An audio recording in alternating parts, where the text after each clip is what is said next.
Nous allons voir quelque chose qui est indépendant de ce que j'ai dit et qui va peut-être vous surprendre, mais en même temps, on va le prendre dans quelque chose où on va évoluer, ou presque à la limite, on pourrait dire, on ne va pas suivre. Il nous est dit dans l'Ecclésiaste que la poussière retourne à la poussière et que l'esprit retourne à Dieu qui l'a créé. Vanité des vanités. Tout est vanité. C'est un beau verset pour un Shabbat. Hein? Oula, vous êtes vraiment mou, hein? On va faire très court. Souviens-toi, ô Éternel, dans Job, c'est-à-dire Job, chapitre 7, verset 7-9. Souviens-toi, ô Éternel, que ma vie est un souffle. Je passe au verset 9 directement. Celui qui descend dans le Sheol n'en remonte plus. Deux pasukim qui nous paraissent étranges à bien des égards, parce qu'il est dit que l'être humain est à la fois terrestre, céleste et donc spirituel aussi. Son vêtement terrestre provient de la poussière. L'homme est issu de la poussière, ça ne l'oubliez jamais. Vous n'êtes pas issu de quelque chose de merveilleux, de la poussière. Non mais c'est vrai, on a tendance à l'oublier, on se prend des fois pour le soleil. D'ailleurs, il y a un roi ici en France qui s'appelait le roi Soleil. Il avait le prénom de Louis. Je crois qu'il nous faut voir dans Bereshit la première phase de la création, c'est-à-dire ce qui va être le fondement à la fois céleste, spirituel, mais également terrestre de l'homme. Comme on l'a vu, l'homme est issu, pris de la poussière, littéralement même en hébreu, on pourrait dire de la glaise, de la boue. Hein, c'est à partir de la boue que l'homme a été formé. Ensuite, il y a une deuxième phase que l'on va voir, parce que ceci va constituer des fondements importants par rapport à l'étude. Et donc je crois que ce qui a donné cette création, c'est l'existence de l'humain et de l'humanité, dans un premier temps. Dans la deuxième phase, le fondement est totalement différent, il est céleste et spirituel, parce qu'il est lié à ce souffle insufflé par Dieu dans les narines de l'homme. Dans les textes que nous avons lus, nous y voyons quelque chose qui n'était pas à la base, c'est le principe de la mort. Il n'y avait qu'un principe de vie à la base. Et c'est un mystère qui est celui également où il nous est dit que l'homme retourne à la poussière. Ça, c'est le principe même. Quand l'homme meurt, il retourne à ce qu'il a été, d'où il vient. Il vient de la poussière, il vient de la terre, il vient de l'Eretz. Mais dans la deuxième phase, il y a une différence qui va se mettre en place, c'est que le souffle, qu'on va appeler la ruach également, il remonte à Dieu qui l'a donné. Et je crois que c'est très important de réaliser ces deux phases. D'un côté, il y a véritablement ce qui va retourner à ce qui est à la base, et ensuite, le mystère, comment ça se passe quand le souffle, l'esprit, l'âme, nous quitte et retourne à Dieu. Qu'est-ce qui se passe dans ce moment? Qu'est-ce qui se passe? Alors, j'ai pris un exemple qui est celui de notre Mashiach, qui est à Golgotha, au dernier moment, dira en s'écriant d'une voix très forte, comme un déchirement, comme quelque chose qui était à la limite du supportable, où il dit ceci: Père, je remets mon esprit, autrement dit mon souffle, et en disant ces paroles, il expira. C'est ainsi que nous pouvons comprendre que le souffle, quand il est parti, tout s'arrête de fonctionner dans l'homme. Toutes les fonctions internes s'arrêtent. et le corps se refroidit, etc. C'est ce qui définit. Mais c'est ce souffle.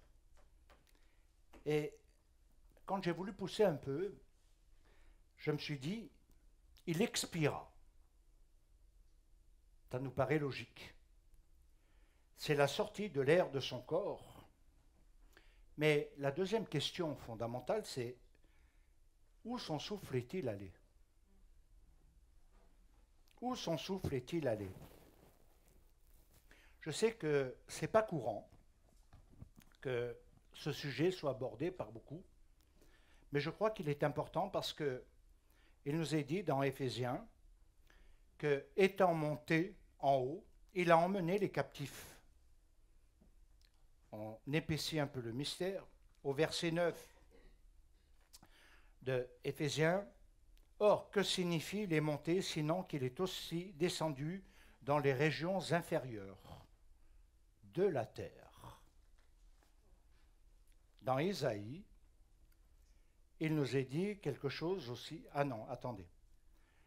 Et son souffle, sa rouard, est remonté. Donc, il est bel et bien descendu dans les régions inférieures de la terre. Ce qui me paraît paradoxal. D'un côté, nous voyons que l'homme retourne à la poussière et son souffle directement remonte à Dieu. Mais dans le cas de Yeshua Mashiach, nous voyons qu'il descend non pas dans une région, non pas que dans un lieu, mais dans des régions inférieures, alors que nous savons que la planète Terre est la planète la plus basse de tout l'univers. Et que théoriquement, en dessous de cette planète, il n'y a rien. À moins d'une découverte scientifique particulière, il n'y a rien. Et c'est vraiment des questions qu'il faut quand même se poser. Alors, il nous est dit parallèlement à ces régions inférieures que dans Isaïe 61:1, qu'il a délivré les captifs. Et en hébreu, c'est l'ikero lishboim. Et beaucoup pensent que c'est uniquement, purement, que dans le niveau du terrestre. Or, il faut maintenant comprendre au-delà du sens premier. Dans 1 Pierre, au chapitre 3, verset 19, il est dit, on épaissit le mystère. Je suis convaincu que vous avez lu ces versets sans les comprendre. Ça, j'en suis convaincu. Il est allé prêcher aux esprits en prison.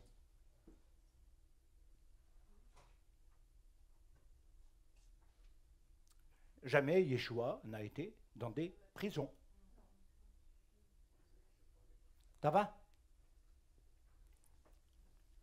Alors on peut se poser la question, parce que le terme qui a été utilisé est le Sheol, et ailleurs il est parlé des enfers, pas de l'enfer. Nuançons, des enfers.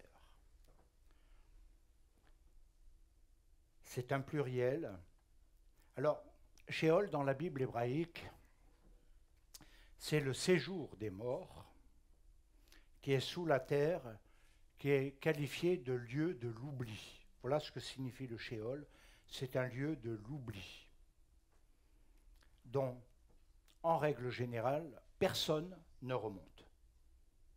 C'est le sens exact de ce lieu de la mort, du séjour des morts, c'est personne ne remonte. Il n'y a pas de résurrection dans ce cas-là.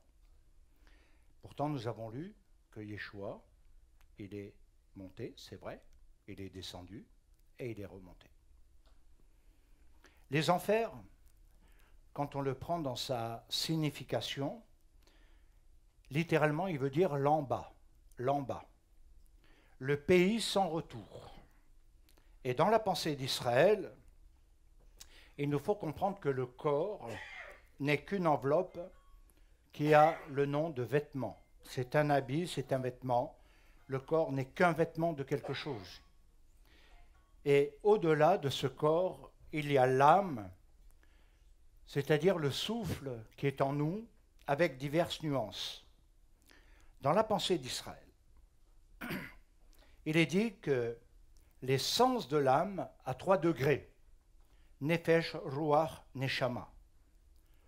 Nefesh est l'âme qui donne le mouvement au corps. Et il est assimilé à la fonction biologique du corps au travers, par exemple, de la circulation du sang. C'est ce qui est la vie de l'homme, c'est ce qui nous donne la vie. Et nous devons bien comprendre ce premier niveau.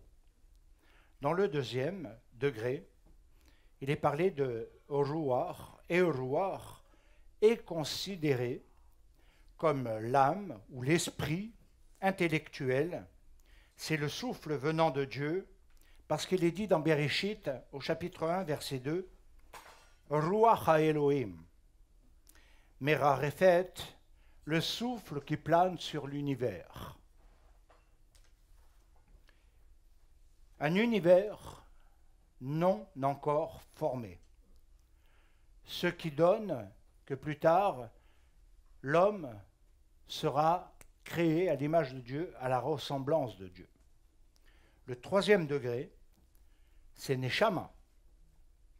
C'est le souffle d'en haut. Et il est dit dans Genèse 2:7, Nishmat Chaim, le souffle des deux vies, parce que Chaim est un pluriel. Il ne parle pas du souffle d'une seule vie que nous pourrions avoir, mais de deux vies. Alors, si on essaye de comprendre, nous pouvons comprendre tout simplement, tout naturellement, comme tout le monde, qu'on a une vie terrestre avec un fonctionnement. Et je crois que tout le monde vit beaucoup là-dedans. La matérialité, le terrestre, le palpable, la vie physique, sa santé, etc. Et pourtant, il nous est parlé de Nishmat Chaim, le souffle des deux vies, et qu'il y a une autre vie au-delà de cette vie biologique, de fonction. Et c'est celle qui est le moins entretenue, le moins compris. C'est celle où on a confondu peut-être le fait d'être dans le spirituel en planant, en ayant des sensations, mais on a oublié que c'est en rapport avec quelque chose de très important. Notre place avec Dieu. Et notre vie, notre relation, notre fonctionnement selon Dieu. Ce n'est pas simplement aller dans un culte et voilà, faire toutes sortes de choses qui se passent aujourd'hui qui sont complètement folles, mais de bien comprendre que c'est un fonctionnement que Dieu va demander à l'homme, parce que c'est ce souffle-là qui va revenir à lui. C'est cette identité profonde intérieure. Alors, ces trois aspects, c'est ce qui crée l'identité de l'homme en réalité. Alors, je ne vais pas rentrer dans tous les détails par rapport à cela, parce qu'il est important de réaliser qu'à la fin des temps, avec la venue du Mashiach, au jugement dernier, il n'est pas simplement parler de choses où tout va devenir positif. Il y a d'abord ce que les gens ont oublié, ce qui se passe aussi devant nous, et qui est un prémisse à quelque chose, le jugement dernier. Je suis convaincu que ce n'est pas votre méditation quotidienne. De réaliser que si la vie nous est prise,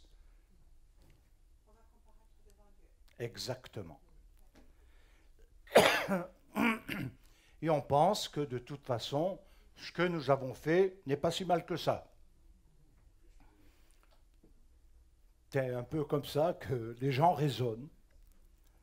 Et je pense qu'il faut pousser la réflexion un peu plus loin. Et donc, lorsque nous allons passer ce temps du jugement dernier, il nous est parlé, bien entendu, de la résurrection d'entre les morts. Et cela aura lieu. On le chante dans la prière, on le proclame, c'est une confession de foi, c'est une certitude, ce n'est pas simplement une doctrine. Et j'aimerais bien que vous puissiez, étant donné que j'ai fait de la théologie, j'aimerais bien que vous puissiez distinguer la croyance en une doctrine et l'esprit de vie qui est en Yeshua Mashiach. De comprendre qu'au-delà de ce que les hommes ont écrit et dit, il y a la réalité physique et spirituelle. et que tout nous a été donné. Alors, cette résurrection d'entre les morts, ce n'est pas le lieu qui est sous la terre, dans les régions inférieures, dans le lieu de l'oubli, mais dans le monde d'en haut, un monde que beaucoup, finalement, ne connaissent pas. Ils inventent beaucoup de choses dans leur imaginaire, ils imaginent tout plein de trucs, mais ce n'est pas ça. Ce qui veut dire, si on prend vraiment la pensée hébraïque, biblique, cela veut dire que tout simplement la résurrection des morts, c'est la libération du mal. Alors tout ceci, bien entendu, nous pose beaucoup de questions, notamment celle sur le siège de l'âme. Et si je vous demande d'identifier où est votre âme là-dedans, en fonction de vos intérêts, elle va se trouver dans le ventre. Non. Quand on fait des recherches, on sait que tout se passe dans Mohar. Tout se passe dans le cerveau. Mais c'est vrai, parallèlement, qu'il y a des emplacements précis et qui sont vitaux à connaître, à mon avis, parce que tout se relie et ceci forme véritablement quelque chose de très concret. Alors, si on veut aller un peu plus loin dans un premier temps, il sera nécessaire, pour aller plus loin ensuite, de voir 3 points essentiels par rapport à cela. Il nous faut comprendre que pour définir quel est le siège de l'âme en nous, il nous faut comprendre d'abord que les mécanismes qui opèrent dans l'esprit, ce qui va devenir également le côté psychique, c'est-à-dire ce qui va traiter l'information dans le cerveau, qui comprend à l'intérieur de lui-même un ensemble d'éléments que les gens oublient que cela est une réalité. C'est la pensée, le raisonnement, le langage, la perception, la mémoire et les émotions. Il va y avoir une deuxième chose qui va entrer en matière dans les fonctions dans lesquelles nous vivons, c'est la pensée et l'image. Autrement dit, on a un emplacement précis qui va se distinguer des autres niveaux et qui va nous donner, au travers de la vue, la mémoire de l'image, de la visualisation. Et c'est pourquoi nous pouvons dire qu'est-ce que tu vois, qu'est-ce que tu comprends, qu'est-ce que tu entends. Et c'est au travers de cela que nous pouvons répondre. Bien sûr, nous pouvons toujours donner éventuellement d'autres notions. Et les personnes ne vivent pas obligatoirement dans cette compréhension, parce qu'ils sont dans le matériel, dans la terre, dans leur fonctionnement, dans leur profondément ressenti, mais ils n'analysent pas ce qui s'y passe dans la réalité. Ils ne traitent pas l'information. Et comment traiter l'information divine? Comment, quand Dieu nous parle, l'information est traitée dans la pensée? Le 3/4 disent n'importe quoi. Honnêtement. C'est après plus de 40 ans que je me permets de dire cela. Non par mépris, non par jugement, mais parce que j'en ai vu beaucoup du n'importe quoi. Et je peux dire qu'il est conséquent.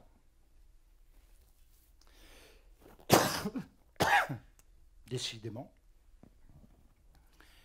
Maintenant, il y a une chose qui est certaine, les prophètes savaient traiter l'information. Les prophètes recevaient une inspiration, une parole et une visualisation. Ils transmettaient quelque chose qui était cohérent et réel, qui n'émanait pas de leurs sentiments, de leurs désirs, de leurs espérances, ni même de leurs envies ou de leurs besoins, ce qui peut faire naître beaucoup de choses dans l'imaginaire. et l'imagination. Et on peut se créer tout un monde, tout un univers. Et puis il y a ceux qui vont fuir la vie et qui vont commencer à sortir et vont chercher un monde de l'évasion. Et ils vont complètement aller dans d'autres niveaux. D'autres vont essayer de rentrer dans le mysticisme en fonction de leurs problèmes pour avoir le pouvoir de se restaurer, de machin, et pourquoi pas entrer dans l'ésotérisme également. Nous devons saisir que chacun va fabriquer un certain nombre de choses. Donc la pensée, l'imagination va jouer un rôle important. Parce que les gens pensent que ce qu'ils pensent est vérité. Qu'il n'y a pas d'autre vérité que ce qu'ils pensent. Ce qu'ils pensent de quelqu'un, pour eux, c'est vérité, en bien ou en mal. Et donc, le troisième élément, qui est peut-être le plus fondamental, donc ça, on le situe sur le côté droit du cerveau, là, là et là. Ce sont les trois endroits qui sont liés. On va peut-être un peu le voir. Le troisième élément, c'est la mémoire. C'est ce qui se garde. Et comprenez bien qu'au jugement dernier, comme à la résurrection d'entre les morts, le rôle de la mémoire sera fondamental. Parce que la mémoire aura tout gardé. Et elle ne pourra pas donner d'excuses à quoi que ce soit. On ne pourra pas dire, oui, mais c'est parce que j'ai été blessé. Et on va voir ce que ça veut dire. Parce que comprendre derrière les fonctionnements, ce n'est pas simplement dire, quand je serai devant Dieu, peu importe, j'espère le plus tard possible mourir. Voilà ce que tout le monde dit. Et nous cherchons tous à ne pas être malades pour mourir ou avoir un accident. On essaye par tous les moyens de se garder en santé. Mais de toute façon, on n'échappera pas. Et il faut bien savoir que dans notre conscience, il y a une mémoire qui a tout gardé dans le bien et le mal, qui a été fait, et dans tout ce que nous avons pu faire dans notre vie. Même penser dans les lieux secrets, même dans les non-dits, tout est présent. Et donc, on ne peut pas y échapper. Tout ceci, finalement, il nous faut le comprendre également, et c'est là où je change un peu d'orientation, il faut le mettre en relation également avec nos 5 sens. Nous avons une vue, nous avons un senti, c'est au travers des narines que beaucoup de choses se passent. Pour ceux qui ne le savaient pas, c'est là l'entrée de la vie. C'est l'entrée de la vie. C'est les narines. Quand j'ai eu des problèmes cardio, à un moment donné, le cardio m'a dit, il vous faut respirer, il faut avaler l'air par les narines et le recracher par la bouche. Et vous faites ça régulièrement. Vous gardez l'air, qui m'a dit. Il faut garder l'air, l'oxygène. Bon. Et j'ai compris quelque chose avec la Torah. Hein. Dieu a insufflé dans les narines et tu prends un air de quelque part. Tu nourris ton âme de ce qui rentre par les narines. Ensuite, ça passe par l'audition, la vue, et c'est ensuite que la bouche parle. Mais elle a passé par ces phases avant de parler, de s'exprimer. Et la bouche, comme vous le savez, vient de ce qu'il y a dans le cœur, de ce que l'on a gardé. Et de notre bouche peut sortir la vie comme la mort, le bon comme le mauvais. Mais elle va exprimer aussi parfois les intonations de colère, les intonations de haine. La bouche va parler de ce qu'il y a dedans. Et je crois que c'est un des éléments profondément oubliés. Alors, il ne faut pas oublier que nous avons un seul élément, un petit peu détaché de la tête, ce sont les mains. Le toucher, le palpable. C'est la connaissance sensorielle, c'est la connaissance qui va être transmise au cerveau, qui fait que je ressens. Et c'est là où je peux serrer fort ou doucement en fonction. On n'est pas des robots, on n'est pas des, je sais pas moi, des trucs comme ça là, où on va serrer toujours fort la personne. Non, on va doser en fonction. Mais quand on veut faire mal, il y a une volonté de vouloir faire mal. C'est par la main. La violence va s'exprimer par les mains. Elle va transmettre ensuite, évidemment, les pieds vont suivre en fonction de la coordination. Mais il faut savoir que c'est un élément important, même s'il est détaché, il obéit à une loi interne. Il obéit à ce qui est dans sa pensée. Quand on aime quelqu'un, on lui fait une caresse, on lui donne un geste affectif de tendresse. Mais quand on n'aime pas quelqu'un, on le repousse. Et pas gentiment. Pardon ? Ça, c'est dans un deuxième temps. Alors, il est dit dans la pensée de notre peuple d'Israël que nous devons comprendre qu'après la Touma, la chute, l'âme est captive. Elle est captive du mal. Ça veut dire que, malheureusement, le mal a pris la place du bien. Et ça, c'est un processus que je pense que beaucoup ont oublié dans leur fonctionnement, dans leur marche avec Dieu. Ils pensent qu'il suffit de planer, de... Voilà. Non. Il y a plus que ça. Parce qu'il nous est dit que l'âme est captive du mal à cause de ce qui est attaché en nous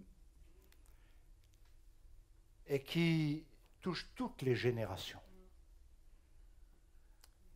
Si on ne répare pas le mal, il se propage, il s'amplifie dans les générations suivantes.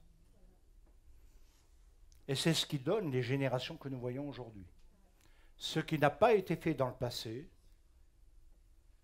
ce qui a été laissé à l'abandon, nous donne ce que nous voyons aujourd'hui. On peut critiquer un gouvernement, c'est vrai qu'il est coupable sur certains points, enfin responsable plutôt, mais on ne peut pas dire de tout.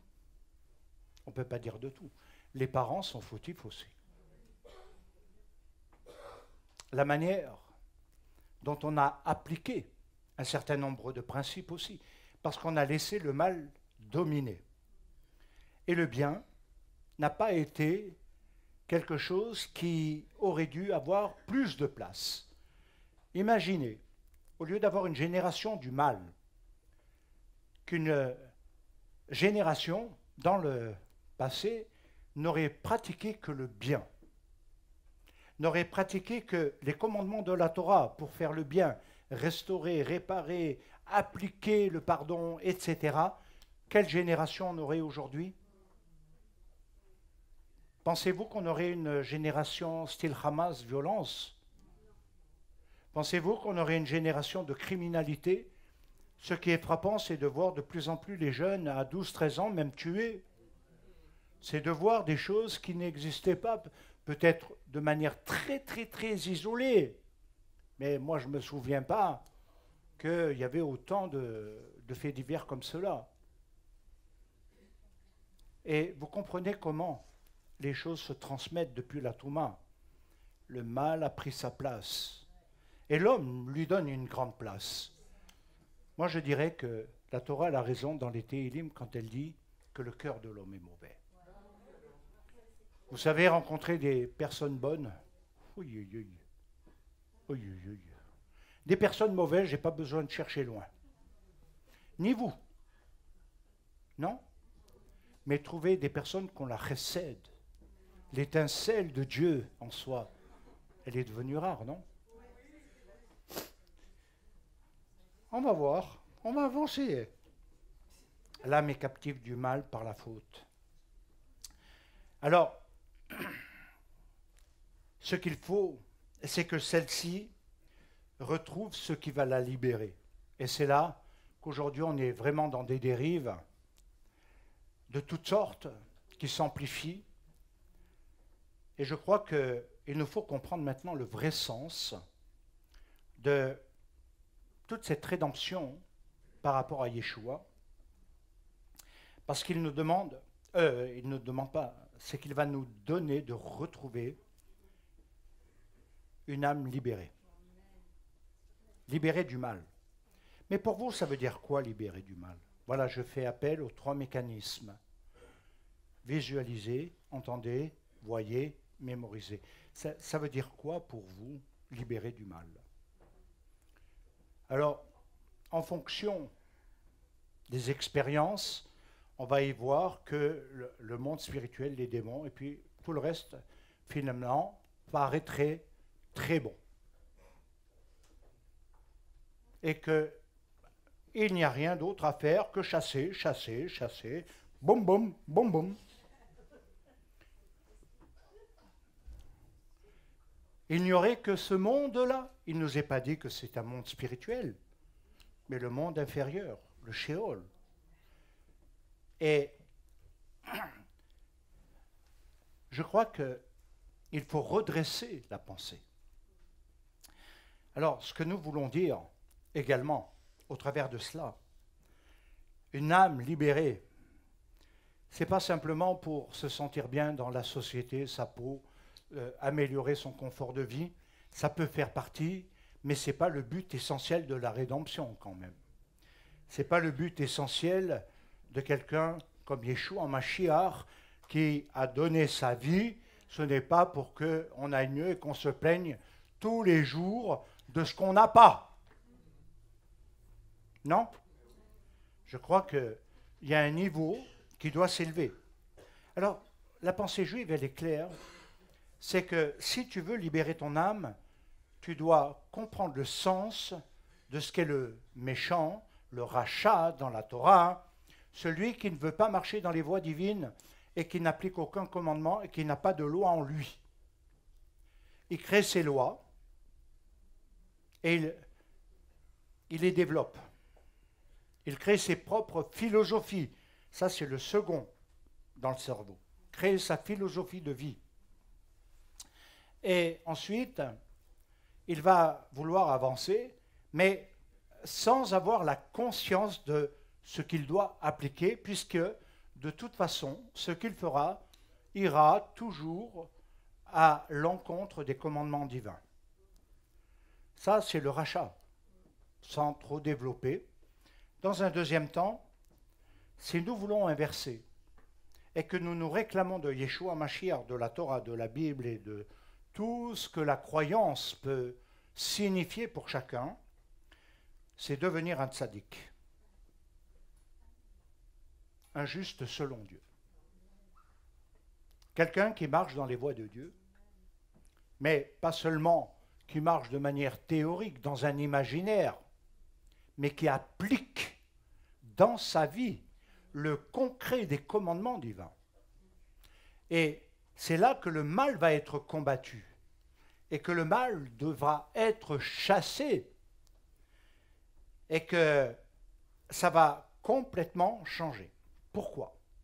Parce que tout simplement, en devenant un tzaddik, nous empêchons notre nature, notre identité de demeurer captive de toutes les pulsions qui nous animent, qu'on peut appeler la chair, mais de tout ce qui nous pousse au mal. Et vous savez que l'enseignement d'Israël nous parle du Yetzer Hara, où on est toujours dans deux côtés, comme dans le cerveau, comme dans le cœur, il y a deux côtés, il y a deux tables de loi, et nous avons toujours deux.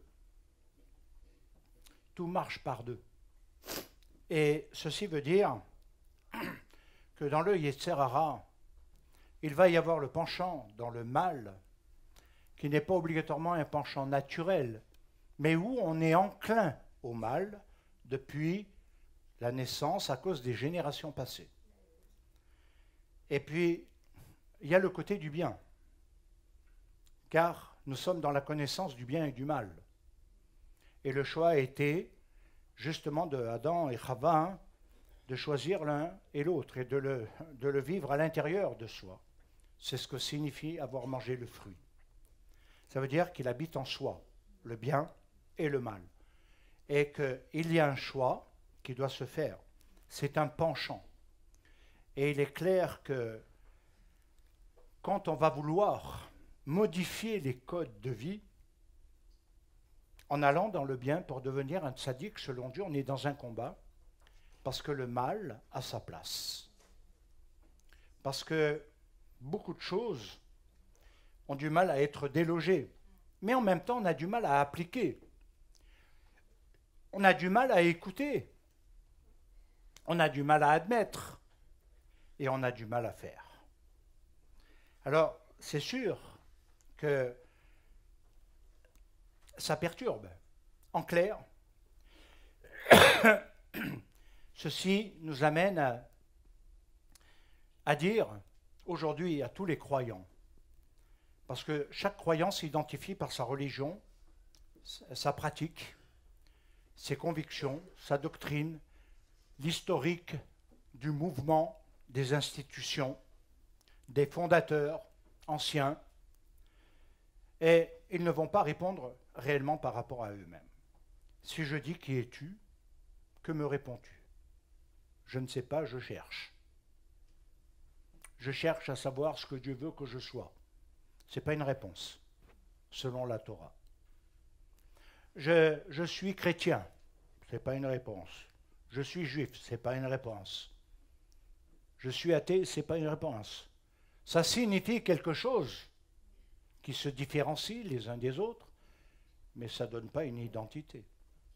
Qui es-tu?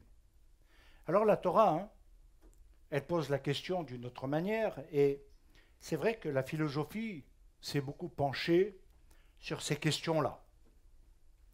Et c'est Emmanuel Kant, un théologien chrétien, qui a beaucoup fait de recherches et d'analyses. Je l'ai un petit peu étudié celui-là, mais bon. C'est lui qui dira qu'est-ce que l'homme. Il dira finalement qu'est-ce que l'homme. Et l'homme, ça veut dire qu'est-ce qu'est l'humanité. Qu'est-ce qu'est l'homme dans l'humanité? Quelle est la place, le rôle de l'homme dans une humanité? Et donc, il va orienter, je vous épargne beaucoup de choses, mais il va orienter sur une chose qui va devenir le problème numéro 1 de l'existence de l'homme. Parce qu'il va dire que l'homme, dans sa connaissance, il est premièrement lié par son je suis. Et deuxièmement, par son moi, je. Et après, il y a le reste. Mais d'abord, il y a moi. Et vous avez remarqué que souvent, les personnes parlent dans le je, avec le moi. Quand j'écoute certaines personnes, j'ai reçu un appel. J'ai. Moi. Mon ministère, mon appel, mon rôle.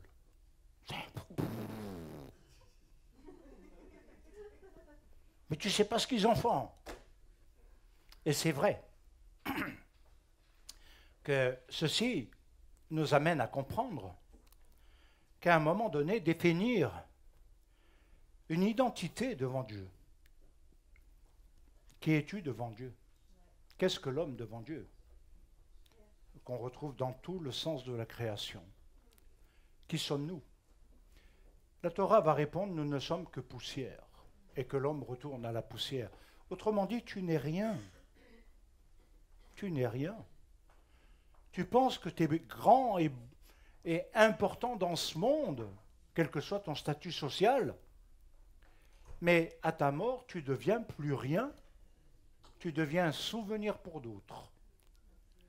Tu deviens quelqu'un qui a existé, mais qui n'a plus d'importance. Et les générations futures, mettront dans l'oubli, à moins d'avoir été quelqu'un qui a marqué l'histoire de manière particulière.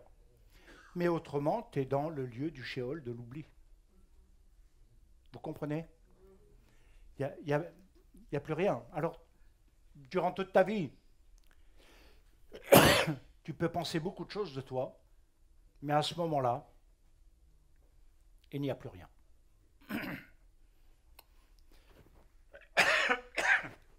Qu'est-ce que l'homme?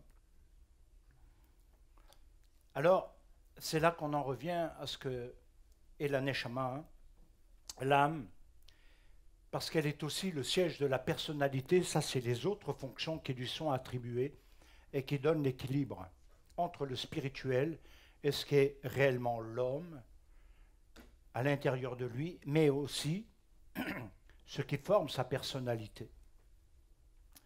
Il y a beaucoup de domaines qui seront en rapport avec notre existence, et c'est pourquoi il est nécessaire vraiment maintenant de comprendre que nous devons, à certains égards, je peux employer ce terme, guérir l'âme, ou les maladies de l'âme. Est-ce que l'âme a des maladies? Est-ce que l'âme peut avoir une maladie spirituelle? Mais non, je suis sauvé, l'esprit l'habite. Ben, j'aimerais voir le fonctionnement d'ailleurs. Parce qu'il y en a, même dans les messages, des fois, de commentaires que je reçois, c'est plutôt le diable qui l'habite que Dieu. Vu ce qu'ils écrivent des fois, mais ils ont tout. Ah, ouais. Moi, si ça leur fait plaisir, moi, ça ne me gêne pas. Guérir les maladies de l'âme. Quelles sont les maladies de l'âme anciennes et modernes? Elles n'ont pas beaucoup changé, en fait. Elles prennent peut-être des formes différentes, des expressions différentes, mais peu de choses ont changé, d'avant à aujourd'hui. Elles sont provoquées, et je pense qu'il faut quand même le préciser, par la touma, par la faute qui habite en nous. Et c'est ce qui entrave cette relation profonde avec Dieu. Parce que Dieu, c'est une chose, mais notre prochain aussi. Et là, on touche aux deux fondamentaux de la Torah, de Yeshua Mashiach. La relation, pas seulement avec Dieu, qui nous demande d'être un tzaddik, mais quelle est la relation que l'on doit avoir avec un prochain? Vous savez, je vous ai vu, même ceux qui sont connectés, entendus. Je vous ai entendu parler. Et parfois, c'est déroutant.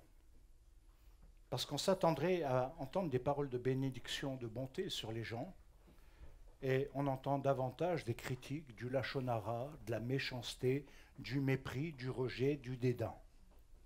Et je me dis, mais qu'est-ce que c'est que ce fonctionnement?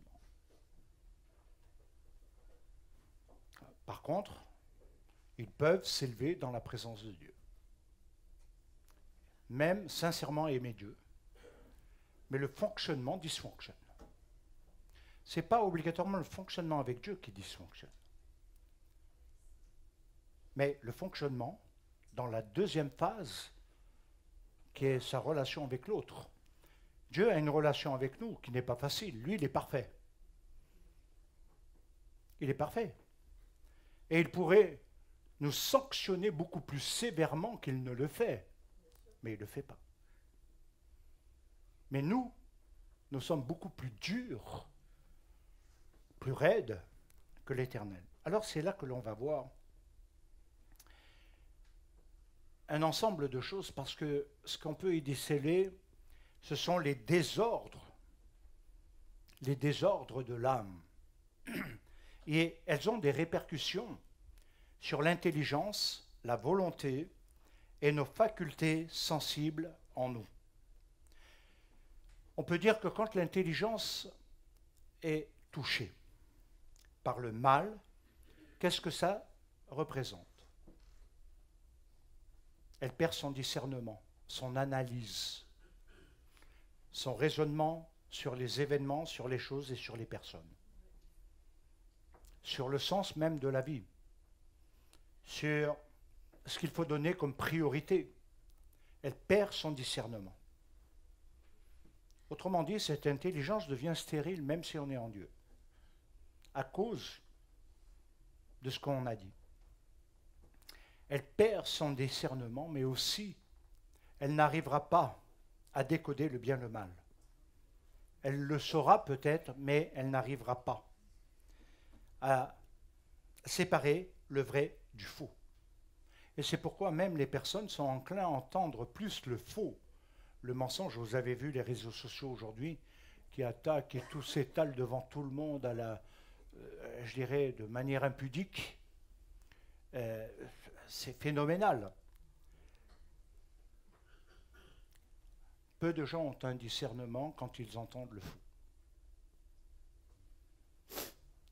Alors, à partir de là, on peut parler aussi de maladies spirituelles qui empêchent une personne de construire une personnalité fonctionnant sous Dieu. Nous avons bien compris que c'est de toute façon à cause de ce qu'on peut appeler le péché. La guérison de l'âme se fera au travers de quoi? Dites-moi, étant donné qu'après 40 ans, j'ai peut-être rien compris, hein, qu'il y en a qui pensent qu'ils savent mieux que tout le monde, mais dont la vie est une catastrophe, dont je n'ai pas envie de prendre exemple, qu'on me dise si je suis à côté. Eh bien, on va voir. Il y a un test. Il y a quand même quelque chose que nous devons réaliser. Ce n'est pas que la personne de Yeshua Mashiach. Ce n'est pas que croire en Yeshua ou en Jésus. Ce n'est pas que passer par les eaux de la Tvila. Ce n'est pas que. Alors c'est quoi? Oui, la Tefila, mais c'est pas que. Ah, la Teshuva, bien sûr. Mais ça, c'est la première phase, en fait. Mais l'enseignement, l'application de l'enseignement de Yeshua Mashiach, qui va encore plus loin que la Torah. Simplement, moi, j'en connais pas beaucoup qui raisonnent comme cela. Ils entendent, ils savent que Yeshua dit, allez, je reprends pour la énième fois cet exemple du pardon. Ils ont entendu qu'il ne faut pas qu'il y ait de la colère, de la haine, du non-pardon. Ils le savent. Tout le monde le sait. Dans l'application, tout le monde est dans l'inverse. Enfin, tout le monde. Une grande partie. Une grande partie. Il y a quelque chose qui n'est pas logique. Je crois dans le salut. Je me considère comme sauvé. Mais je ne vis pas comme un sauvé. Je vis comme un homme lié ou une femme liée. Alors on peut s'inventer dans l'imaginaire que j'ai mentionné ces délivrances. On peut s'inventer des paroles de Dieu et dire aux autres le mal qui est en nous sur eux, sous couvert de spiritualité. Ok. L'enseignement de Yeshua en Mashiach n'est pas aussi simple que ça à appliquer. Parce qu'il va beaucoup plus loin. Et il nous demande beaucoup plus d'efforts. Et il n'y a pas d'autre voie. Quand on regarde réellement, concrètement, l'un des problèmes majeurs de l'homme, c'est qu'en fait, il ne s'implique pas dans le salut. Il va prier pour être délivré pour lui-même, le je, le moi. Retenez bien ça. Je, moi, je. Hein, Seigneur, moi, je suis devant toi. Ah, je suis bien, tu vois. Je suis quelqu'un devant toi. Tu vois, je donne bien ma dîme. Il y en a plein qui ne la donnent pas. Je donne bien ma dîme. Je vais tous les Shabbats. Moi, je suis bien. Mais mes pensées dans toute la semaine, Mon comportement n'est plus moi je suis bien devant toi.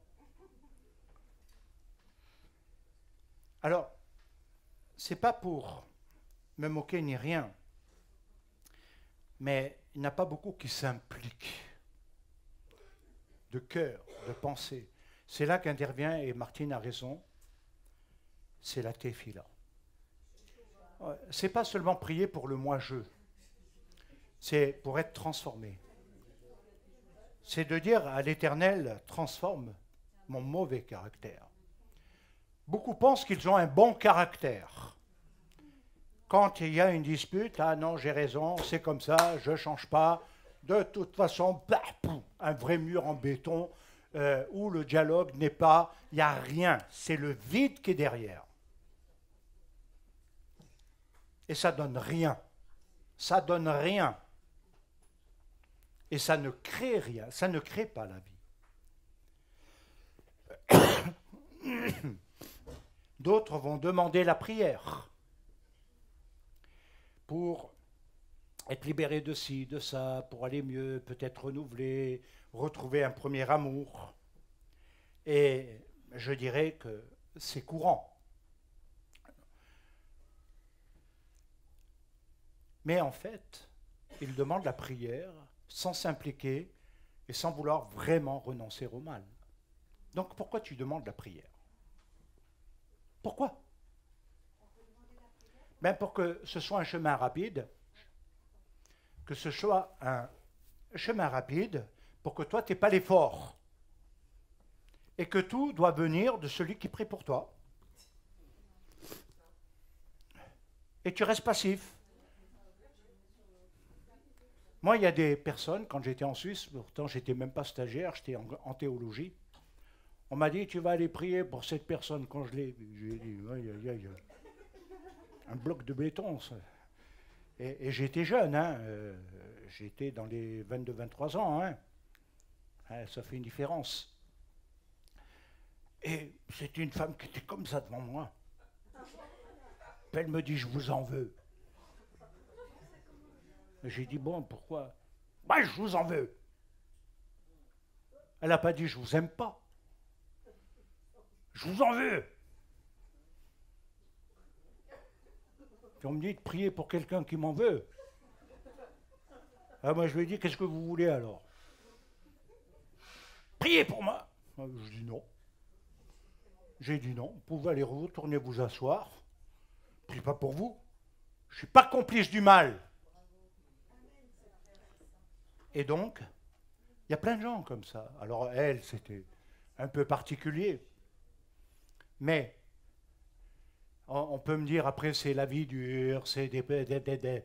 Écoutez, cette psychologie qu'on est en train de sortir et qui bousille le système judiciaire et la justice de notre pays, il faut l'arrêter à l'intérieur. Parce qu'il y a un niveau d'excuse que Dieu, peut-être, n'acceptera pas.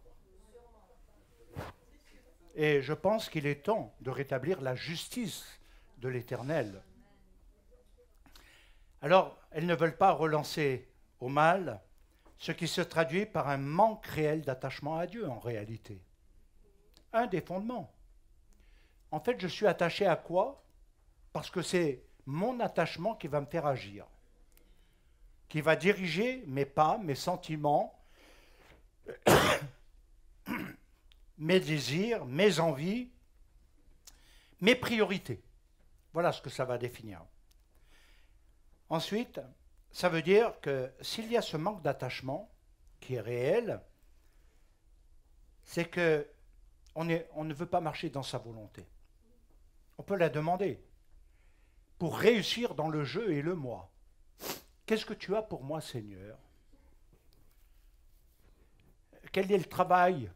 Où est-ce que je dois aller? Etc. C'est toujours moi-je. Tant qu'on n'est pas décentré, on sera pris par quelque chose qui aura des répercussions tôt ou tard.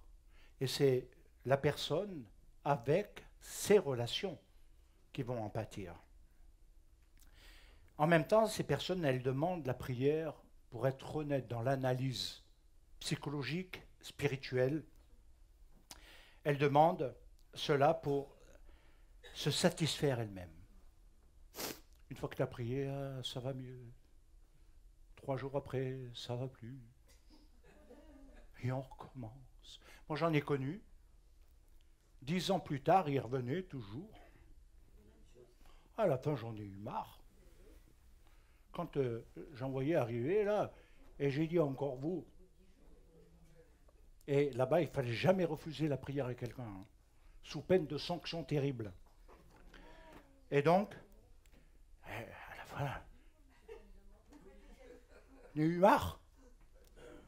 Et j'ai dit encore vous. Oui, oui, oui. Alors, elle m'invente un truc là qui était banal, mais banal. Ben, je lui ai dit, vous priez, je dis Amen.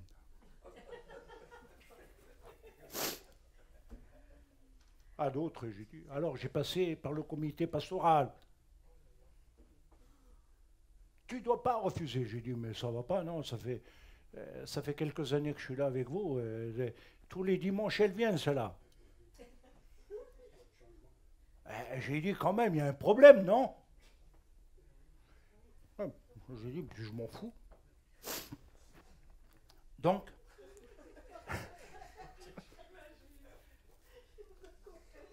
ça veut dire quoi? Ça veut dire que la personne n'a pas travaillé sur elle-même.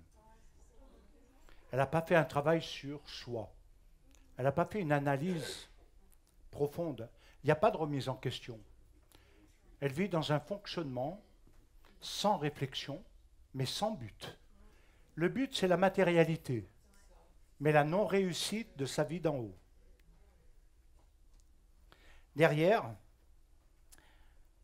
malheureusement, c'est ce qui va donner un virus de leur âme qui va continuer à se développer. Alors, on va en chercher. Je n'ai pas pu développer, il y en a beaucoup. Mais chercher quelles sont les causes de ces troubles et y appliquer des solutions qui vont stopper la propagation du mal en appliquant des principes simples de la Torah, qui sont des commandements qui guérissent. Moi, je crois que les gens sont tellement imprégnés de l'antisémitisme dans la théologie, de ce rejet qu'il y a eu d'Israël dans l'histoire par rapport aux lois, à la Torah, qu'ils n'ont pas compris qu'en fait, quand Dieu nous a donné des commandements, comme je vous l'ai dit, on est régi par des lois. L'univers est régi par des lois, et il y a des lois partout, visibles et invisibles. Vous n'avez pas besoin de voir les lois pour y croire et voir le fonctionnement cohérent. Et les problèmes viennent lorsqu'on vient déstabiliser les lois qui ont été établies. Et je dirais que c'est ça. Quand Dieu nous donne des commandements, pas Moïse, Dieu, quand il donne des commandements, Jésus m'en a libéré, il va plus loin. Alors, les commandements de Dieu nous guérissent. Pourquoi? Parce que chaque commandement obéit à une loi qui est en rapport avec les fonctions de notre corps et de notre âme. Tous les commandements, si vous les analysez bien, c'est le but de Mishpatim, vont vous démontrer cette réalité. Chaque fois que tu les transgresses, il y a un problème qui se pose. Alors, dans la pensée d'Israël, il faut quand même comprendre que tout se guérit par le contraire, ou par son contraire, pour être plus juste. Le péché, le mal dit « Ne pardonne pas, venge-toi ». Quand tu es dans une situation de blocage avec quelqu'un, mari, femme, enfant, amis, famille et autres. Vous savez, les gens sont spécialisés pour se créer des stops et des blocages. Pour justifier le fait de ne pas aimer, parce que pardonner, c'est aimer, honnêtement. Pour ne pas aimer, Autrement dit, je ne pardonne pas pour ne pas aimer. Si je ne pardonne pas, c'est pour ne pas aimer. Mais pour m'aimer encore moi.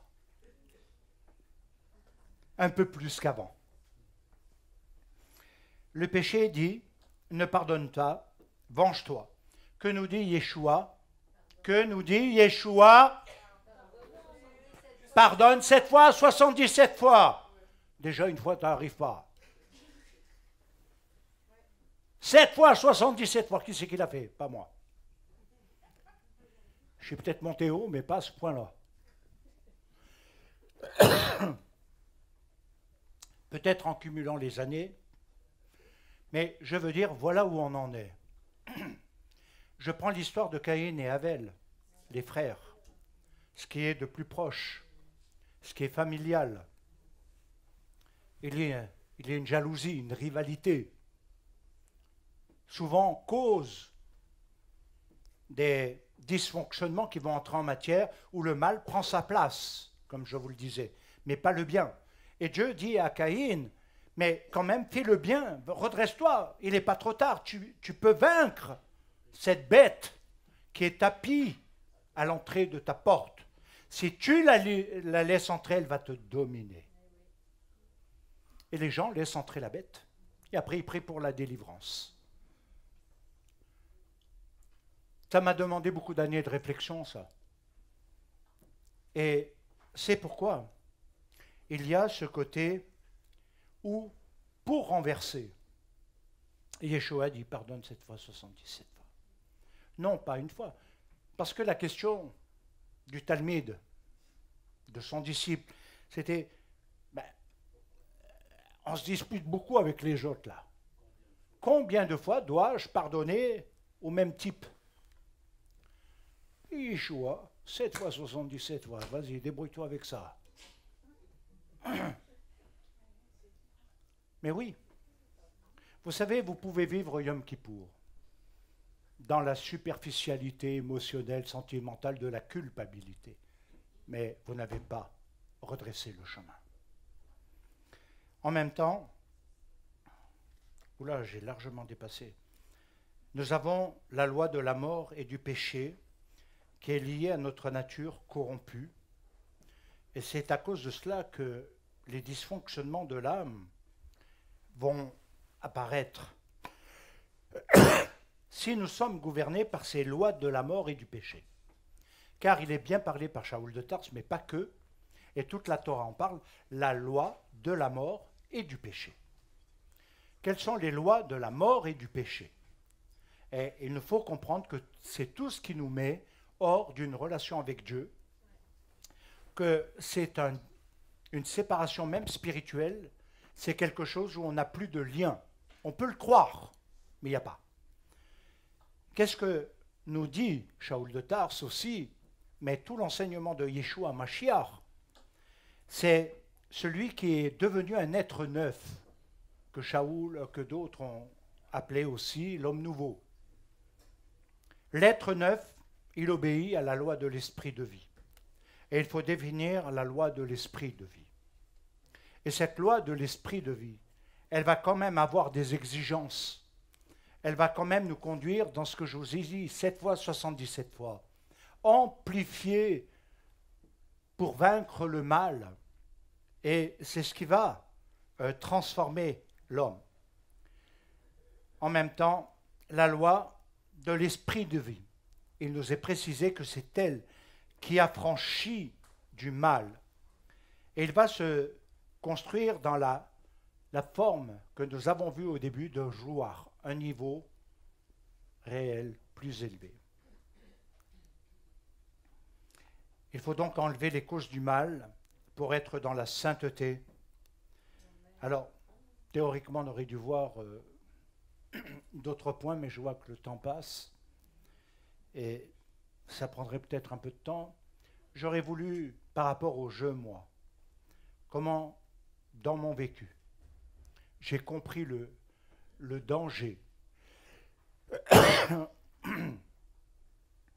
Comment j'ai compris également les ravages qu'il provoque dans notre inconscient. les dégâts qu'il cause aux autres, ça n'a pas été obligatoirement tout de suite. Il a fallu beaucoup de choses. Et il s'agit de l'orgueil. Ah oui, moi. Je. Et c'est pourquoi, quoi que tu aies été, si tu es toujours dans le jeu, moi, il y a une erreur. Donc, je ne vais pas aborder la question de l'orgueil selon la Torah et l'enseignement de Mashiach, car le temps passe. On le verra peut-être une autre fois, je ne sais pas dans quel cadre. Mais il faut savoir que l'orgueil, c'est la racine du mal. Voilà ma conclusion. Que Dieu vous bénisse. Toda Rabba. Shabbat Shalom.